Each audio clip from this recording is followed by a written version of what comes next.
পানি, নাকি জমজমের পানি, নাকি আবে হায়াতের পানি, না দুনিয়ার কোনো সমুদ্রের পানি, বৃষ্টির পানি? আল্লাহ বলবেন না না ফেরেশতারা, এটা ওই পানি না, হাউজে কাউসারের পানিও না, জমজমের পানিও না, এটা আবে হায়াতের পানিও না, এটা সমুদ্রের পানিও না, এটা বৃষ্টির পানিও না।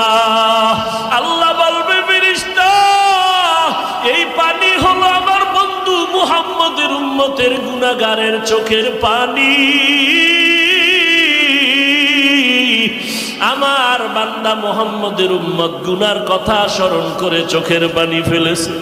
ওই গুনাহগার উম্মতের চোখের পানির এত বরকত,